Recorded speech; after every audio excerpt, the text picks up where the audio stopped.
भारतीय सिनेमा के नक्षत्र।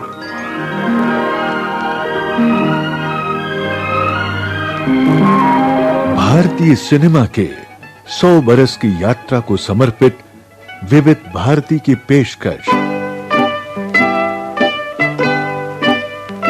भारतीय सिनेमा के नक्षत्र।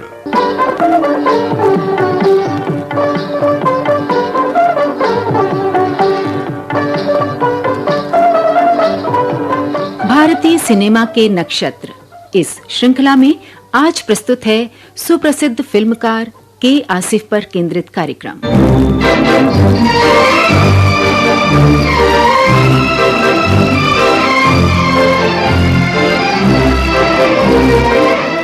फिल्मकार के आसिफ की एक ही फिल्म काफी है उन्हें भारतीय सिनेमा के महान नक्षत्रों की पंक्ति में सम्मानपूर्वक बिठाने के लिए। 5 दशक गुजर जाने के बावजूद भारतीय सिनेमा की सर्वश्रेष्ठ और सर्वकालिक महान फिल्मों में शामिल है के आसिफ द्वारा निर्देशित मुगल-ए-आजम। मैं हिंदुस्तान हूँ, हिमालय मेरी सरहदों का निगहबान है, गंगा मेरी पवित्रता की सौगंध। तारीख की इब्तिदा से मैं अंधेरों और उजालों का साथी हूँ और मेरी खाक पर संगे मरमर की चादरों में लिपटी हुई ये इमारतें दुनिया से कह रही हैं कि जालिमों ने मुझे लूटा और मेहरबानों ने मुझे संवारा। नादानों ने मुझे जंजीरें पहना दी और मेरे चाहने वालों ने उन्हें काट फेंका। मेरे इन चाहने वालों में एक इंसान का नाम जलालुद्दीन मोहम्मद अकबर था। अकबर ने मुझसे प्यार किया, मजहब और रस्म रिवायत की दीवार से बुलंद होकर इंसान को इंसान से मोहब्बत करना सिखाया और हमेशा के लिए मुझे सीने से लगा लिया। फिल्म मुगल-ए-आजम अगर आज भी भारतीय सिनेमा की मुकुटमणि बनी हुई है तो उसका श्रेय कई बातों को जाता है। विषय वस्तु, पटकथा, भाषा, संवाद, भव्य सेट्स, कसा हुआ निर्देशन, कलाकारों का प्रभावशाली अभिनय, बहुत ही शानदार फिल्मांकन और सदाबहार संगीत, ये सभी तत्व मुगल-ए-आजम को बनाते हैं एक महान और भव्य फिल्म।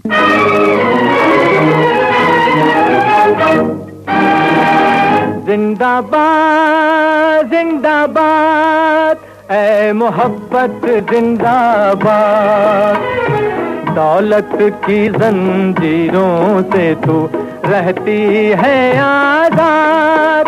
जिंदाबाद जिंदाबाद ऐ मोहब्बत जिंदाबाद। भारतीय सिनेमा के 100 वर्षों की यात्रा में एक बहुत ही खूबसूरत पड़ाव है मुगल-ए-आजम। सेल्यूलॉइड पर समय की एक महान गजल जिसे रचा के आसिफ ने। इश्क ये सब दुनिया वाले, इश्क ये सब दुनिया वाले, बेकार की बातें करते हैं, बेकार की बातें करते हैं। पायल के गमों का इल्म नहीं, पायल के गमों का इल्म नहीं, झनकार की बातें करते हैं, झनकार की बातें करते हैं। इश्क ये सब दुनिया वाले। इस फिल्म को बनाने, सजाने, संवारने में के आसिफ को बहुत मुश्किलों का सामना करना पड़ा, जिसमें सबसे कठिन थी फिल्म की बढ़ती लागत की जरूरत को पूरा करना। के आसिफ दरअसल भारतीय सिनेमा में परफेक्शन यानी पूर्णता के पुरोधा हैं।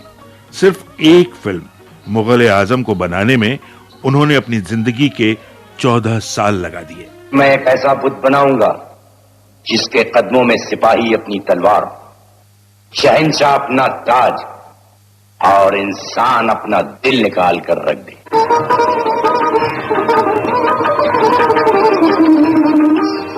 हमें देखकर ये कौन छुप गया है बाहर?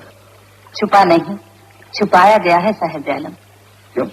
तंतराज का यह दावा है कि जब ये मुजस्समा बेनकाब होगा तो बेखौफ होगा। कहो कभी कभी दावे दिलचस्प भी हुआ करते हैं। उसका यह दावा है कि इस मुजस्समे को देखकर सिपाही अपनी तलवार, शहंशाह अपना ताज और इंसान अपना दिल निकालकर उसके कदमों में रख देगा। संतराश का दावा दिलचस्पी की हदों से आगे बढ़ गया है। हम उसके फन का हुरूर देखना चाहते हैं। संतराश का दावा यकीनन सही था। बेशक इस बेपनाह हुस्न की ताक पत्थर हिला सकता है। बुतों की खुदाई तस्लीम करने को जी चाहता है।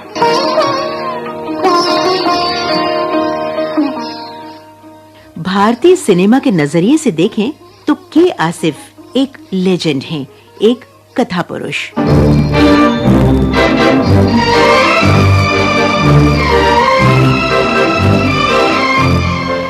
फिल्म मुगले आजम के रूप में के आसिफ इतिहास को बहुत काव्यात्मकता के साथ पर्दे पर इस तरह जीवंत कर गए हैं जिस पर सिने जगत सदियों तक नाज करेगा। तुम्हारी मौजूदगी नाफरमानी की दलील है। अनारकली कैद कर ली गई और मैं देखता रहा। और तुम कर भी क्या सकते थे? एक अजीम शान शहंशाह के सामने कोई कर भी क्या सकता है, मगर आज जिल्ले इलाही को अपने जुल्म और मेरे ज़ब्त की हद मुकर्रर करनी होगी। अगर तुम्हारी आरज़ू एक कनीज है, एक बांदी है, तो सारी जिंदगी इसी तरह जब्त करना होगा। क्या परवरदिगार आलम से आपने मुझे इसीलिए मांगा था कि जिंदगी मुझे मिले और उसके मालिक आप हों, सांसें मेरी हों और दिल की धड़कनों पर आपका कब्जा रहे। जिल्ले इलाही, क्या मेरी जिंदगी आपकी दुआओं का कर्जा है जो मुझे अपने आंसुओं से अदा करना पड़ेगा? विभिन्न स्रोतों से प्राप्त जानकारी के अनुसार आसिफ करीम यानी के आसिफ का जन्म 14 जून सन 1922 को उत्तर प्रदेश के शहर इटावा में हुआ था। पिता डॉक्टर फजल करीम और मां बीबी गुलाम फातिमा की 3 संतानों में के आसिफ सबसे छोटे थे।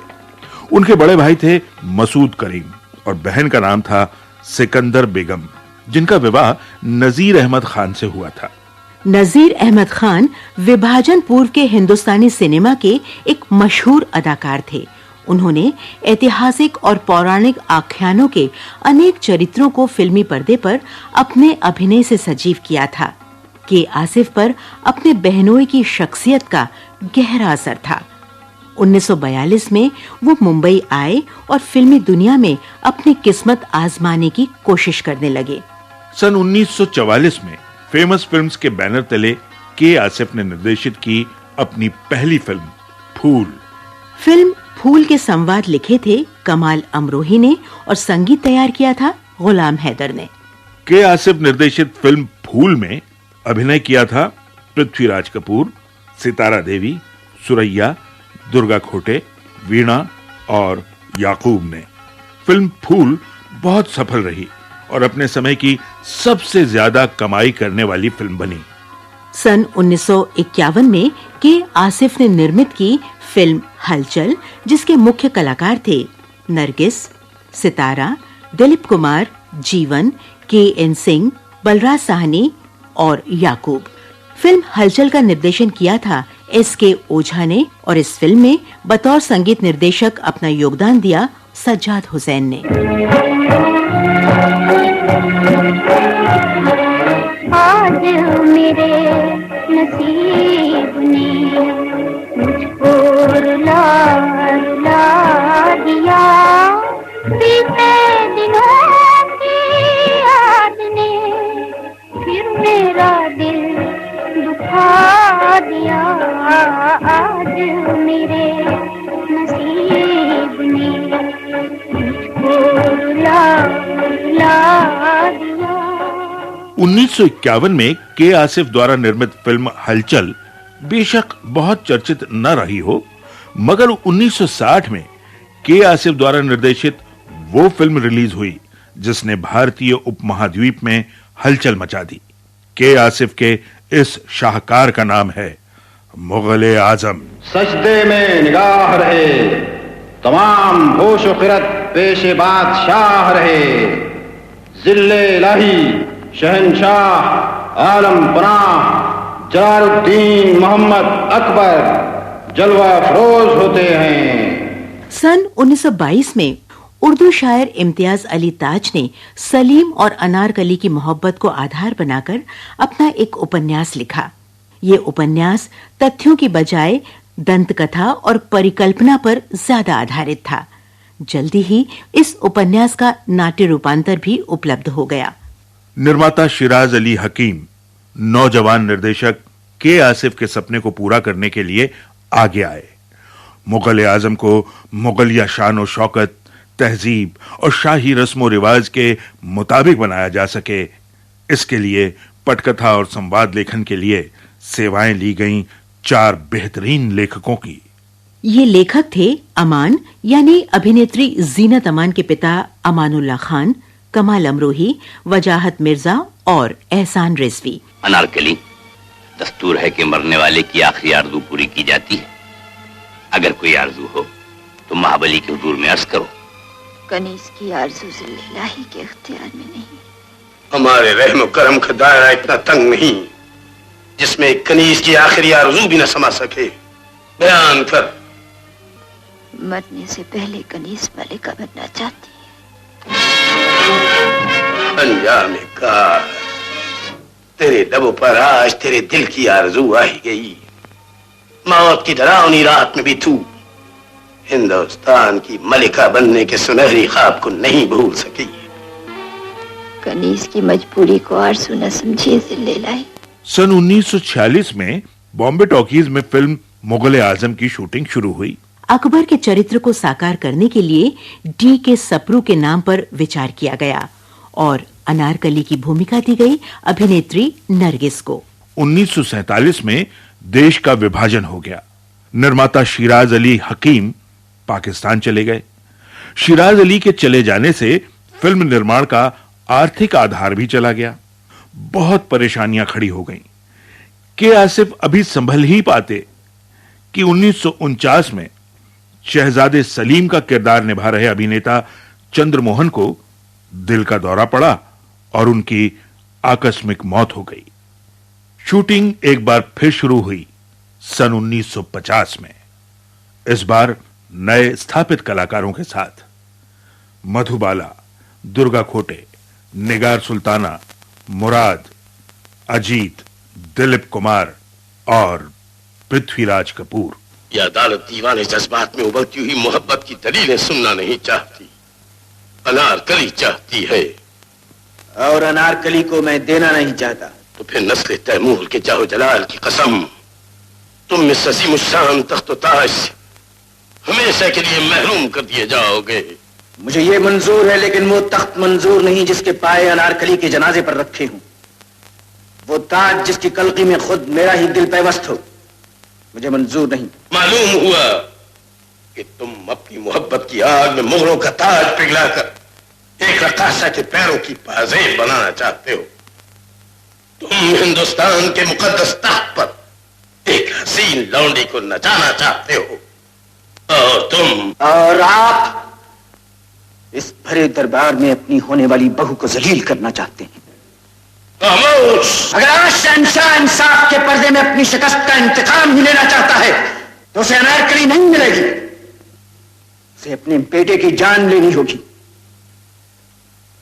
इंसाफ हमें बेटे से ज्यादा अजीज है। मुल्जिम नूरुद्दीन मोहम्मद सलीम, तुमने हमारी रियायत और रहमदिली का नाजायज फायदा उठाया और अनारकली को अदालत के रूबरू हाजिर करने से इनकार किया। लिहाजा मां बदौलत मुजरिमा अनारकली की सजा बरकरार रखते हुए अनारकली के बदले तुम्हें सजाए मौत देनी।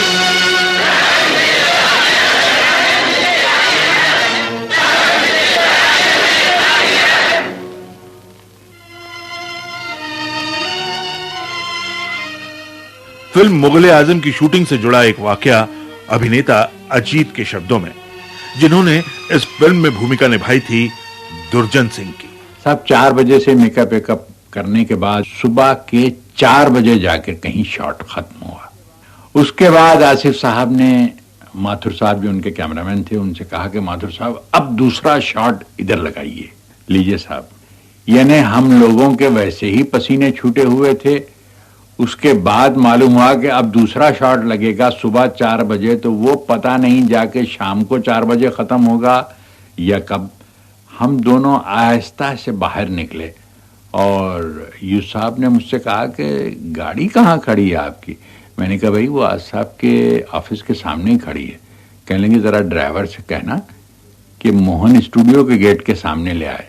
तो हम लोग अपना आपस में बातें करते हुए जिस तरह से कि यानी डायलॉग याद कर रहे हों, ये कुछ ऐसे टहलते टहलते हम दोनों गाड़ी में बैठ के भाग गए और काफी परेशान थे। हमने ये सोचा कि ऐसा न हो कि हमारी इस हरकत से आसिफ साहब जो है गुस्से में आए या कुछ नाराज हों। लेकिन मालूम हुआ कि वो हमसे बहुत ज्यादा समझदार थे। उन्होंने इस गाने की शूटिंग शुरू कर दी।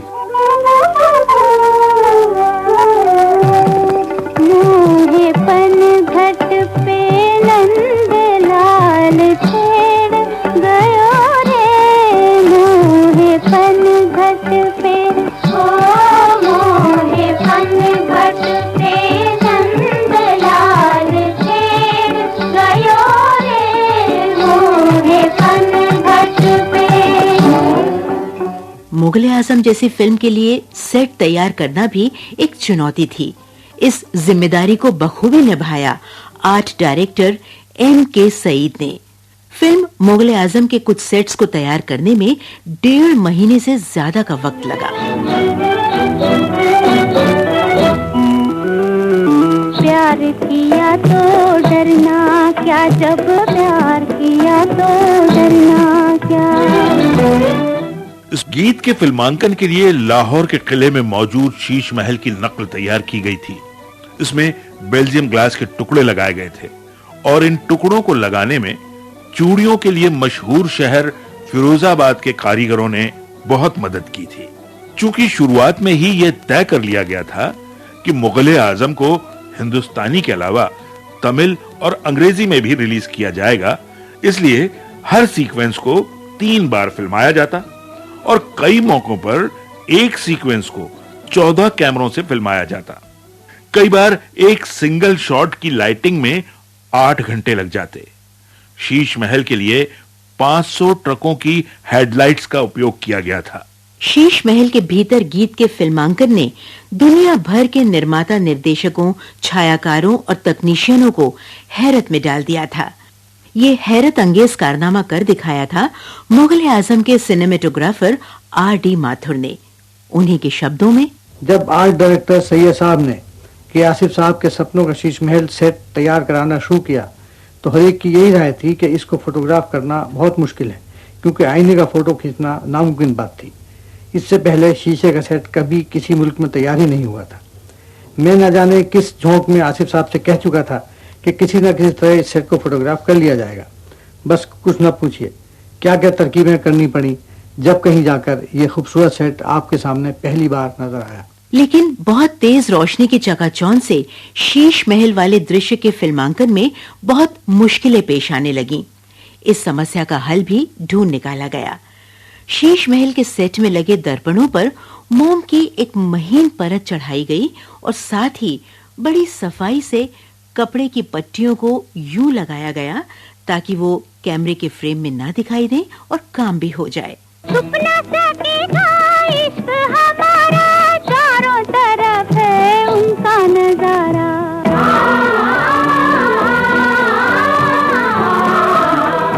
सपना सकेगा इश्क हमारा, चारों तरफ है उनका नजारा। प्यार किया तो डरना क्या, जब प्यार किया तो डरना क्या। मुगल आजम का एक सुरीला पहलू है उसका संगीत, और ये जिम्मेदारी बखूबी संभाली संगीतकार नौशाद ने। बादशाह अकबर के 9 रत्नों में शामिल उनके प्रिय गायक तानसेन के स्वर के लिए नौशाद ऐसा गायक चाहते थे जिसकी गायकी में पूर्णता और मिठास हो। इसके लिए नौशाद साहब ने निर्माता K. आसिफ को महान गायक उस्ताद बड़े गुलाम अली खां साहब का नाम सुझाया। गुलाम अली खां साहब मिजाज के बहुत सख्त थे। आप हैं संगीतकार नौशाद। उनके पास गया मैं आसिफ साहब को लेके, अरे नहीं क्या कूड़पने की लाइन है भाई, ये फिल्म में है, उसमें नहीं गाता। आसिफ साहब सिगरेट पीते थे, ऐसे चुटकी बजा के गुल झाड़ते थे। उन्होंने कश लगाया, गाना आप ही गाएंगे खां साहब। उन्होंने देखा, अरे ये किसको ले आए, कौन है साहब, मैं नहीं गाऊंगा। आसिफ साहब, गाना आप ही गाएंगे खां साहब, कीमत आपकी दूसरा लफ्ज नहीं बोलना। उस वक्त लता को, रफी को, सबको 400-500 एक गाने के मिलते थे। तो खां साहब आके बैठे, अच्छा साहब गाऊंगा, 25,000 लूंगा एक गाने के। तो आसिफ साहब भी, बस खां साहब 25,000, अरे आप तो अनमोल हैं, लीजिए 10,000 एडवांस रखिए। तो मुझसे है ना कदरदान लगता है। तो एक गाने के 25,000 रुपए उस वक्त मुगल आजम में आसिफ साहब ने पे किए।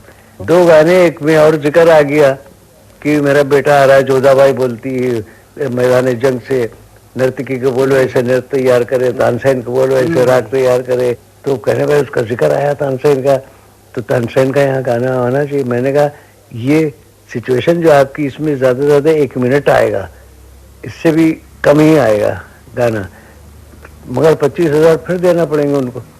कहने कमाल है, आप पैसे की बात करें, मुगल आजम क्या दोबारा बनेगा, बुलाइए देंगे 25,000।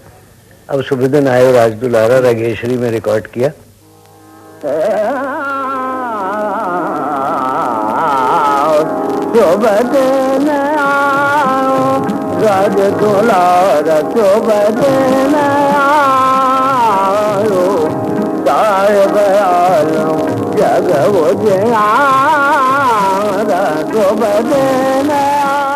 के आसिफ के अजीम शाहकार मुगल आजम में नृत्य निर्देशन का दायित्व निभाया पंडित लच्छू महाराज ने, और इस काम में उनके सहयोगी बने पंडित शंभू महाराज और पंडित गोपी किशन।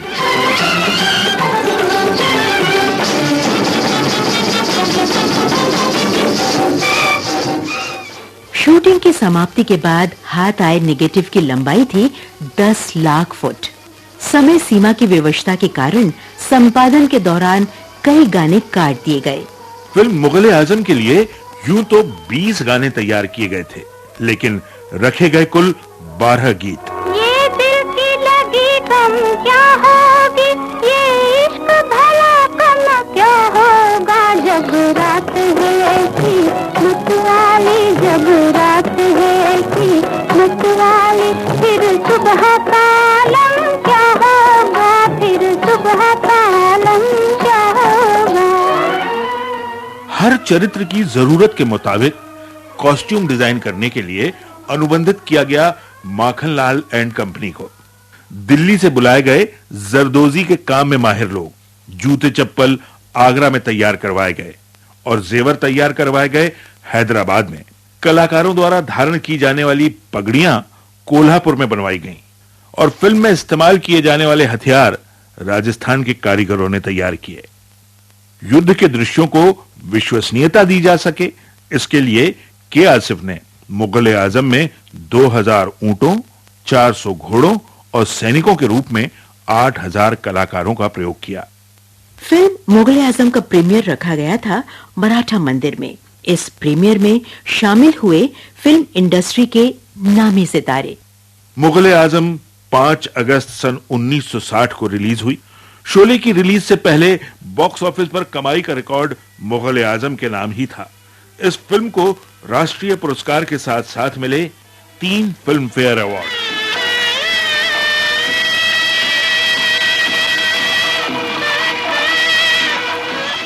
मुगल आजम की सफलता के बाद के आसिफ ने निर्माण शुरू किया एक और पीरियड फिल्म का। ये थी लव एंड गॉड।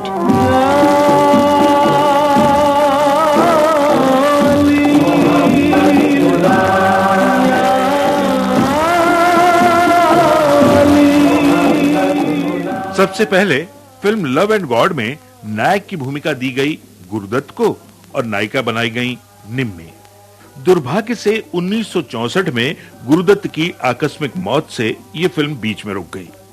के आसिफ ने गुरुदत्त के निधन के बाद रुकी पड़ी फिल्म लव एंड गॉड को अभिनेता संजीव कुमार को लेकर पूरा करने का निर्णय किया। सबका दामन भरने वाले मैं खड़ा हूँ दिल को संभाले, आज मेरी तस्वीर बदल दे, देर न कर तकदीर बदल दे, मेरी मोहब्बत तेरी वफा है, मेरी मोहब्बत तेरी वफा है, होना कहीं बदनाम, होना कहीं बदनाम। बिखरे बाल करे बाचाक, हाथों में फकीरों का कासा, कितना बेदर्द है जमाना जिसने तुम्हारी ये हालत बनाई है। जमाने से मुझे कोई शिकायत नहीं लैला, जमाना तो मोहब्बत का इनाम दे चुका। अब देखना यह है लैला के दर से तर्स को क्या मिलता है।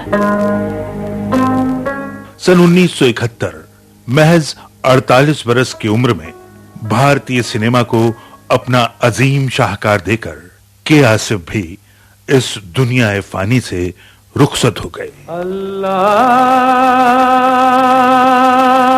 अकबर, अल्लाह अकबर, अल्लाह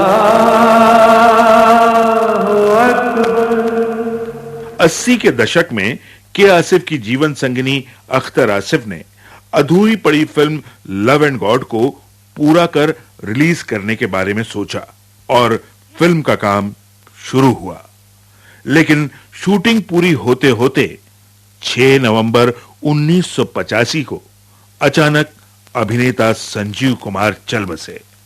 फिल्म एक बार फिर रुक गई, लेकिन फिर केसी बोकाडिया की मदद से बेगम अख्तर आसिफ ने फिल्म लव एंड गॉड को रिलीज किया।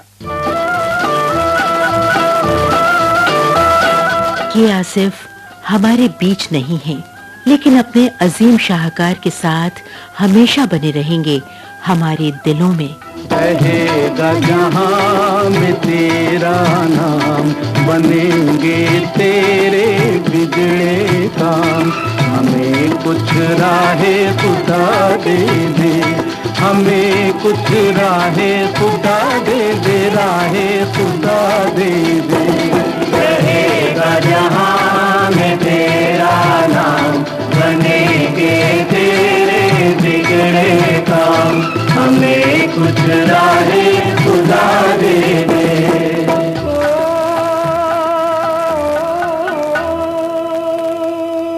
भारतीय सिनेमा के नक्षत्र, आप सुन रहे थे सुप्रसिद्ध फिल्मकार के आसिफ पर केंद्रित कार्यक्रम। शोध एवं आलेख डॉक्टर अनुपम ओझा, निवेदक रेणु बंसल और अमरकांत दुबे, ध्वनि संपादक Kamal Sharma, technical support Dilip Kulkarni, executive producer Manisha Jain, producer Kamal Sharma.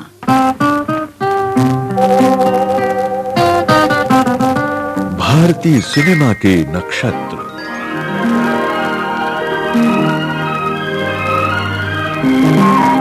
भारतीय सिनेमा के 100 बरस की यात्रा को समर्पित विविध भारती की पेशकश। भारतीय सिनेमा के नक्षत्र।